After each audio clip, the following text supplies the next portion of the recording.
Hey everybody, Pastor Hans here, and we are in day 15 of our 28-day Acts challenge. We're walking through the book of Acts, and the reason we're going through the book of Acts specifically is that the book of Acts tells the story of the first church.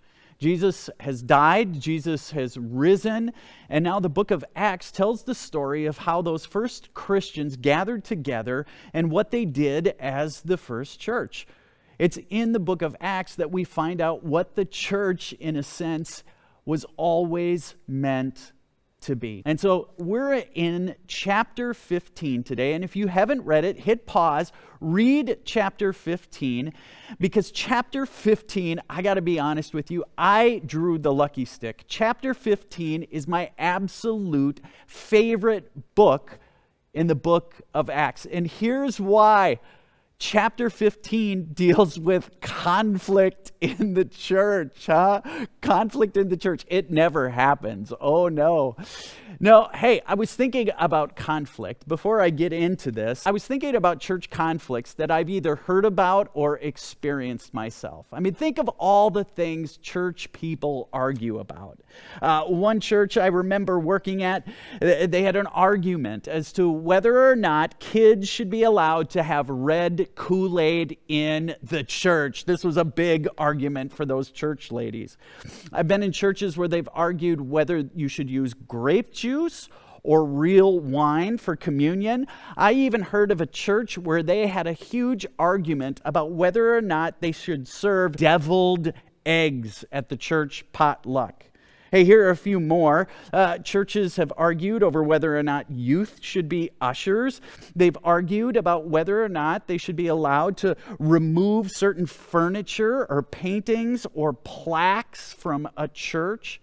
You all know that church people sometimes argue about the kind of music. They argue about whether the pastor should be allowed to preach in front or up in the pulpit. Churches argue about too much music, too much piano, too much preaching. Oh my goodness, we've got guitars, we've got drums. The music is too loud, the music is too slow.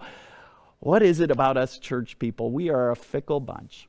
Well, chapter 15 in the book of Acts is all about church conflict.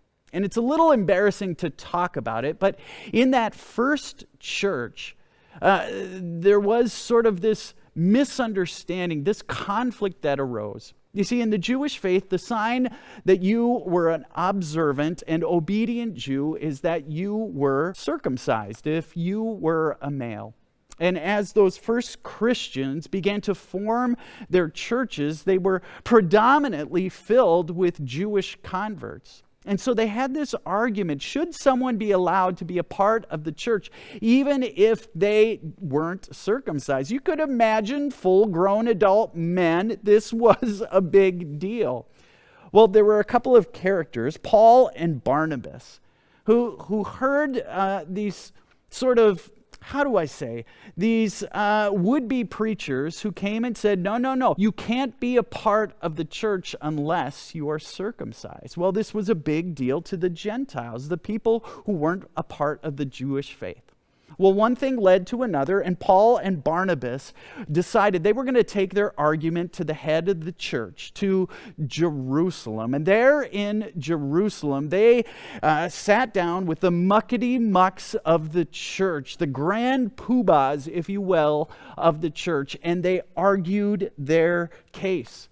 Their case was this: there should be no distinction. There should be nothing that divides the Jewish people from the Gentiles. There should be nothing that divides Christians from non-Christians. The church should be a place where all are welcome. Well, the whole assembly there, all the church muckety-mucks, they listened to their argument, and that's when one of the church leaders, he stood up. His name was James, and some argue that he was the brother of Jesus, and he said these words. He said, "I have reached a decision about all this, that we should not trouble those Gentiles who are turning to God." Another translation of the Bible puts it this way: we should not make it difficult for those who are turning to God. Friends, you know as well as I, too often we put barriers in the way of people living a full and abundant life of faith. We have all kinds of rules, all kinds of requirements that put roadblocks in the way. They divide us. They say good Christian people look this way and everyone else looks this way. So, in the book of Acts, chapter 15, we hear Paul and Barnabas saying, there should be no distinction. So a couple of questions for you to think about. What things get in the way of Christian people embracing some people? I'm sure you have a story of some church conflict that arose about some people who maybe didn't follow the rules. What things get in the way of Christians embracing some people? And secondly, how willing are you to tear down the things that divide you from other people? Hey, thanks so much for tuning in. Come on back and watch tomorrow as we dig into chapter 16.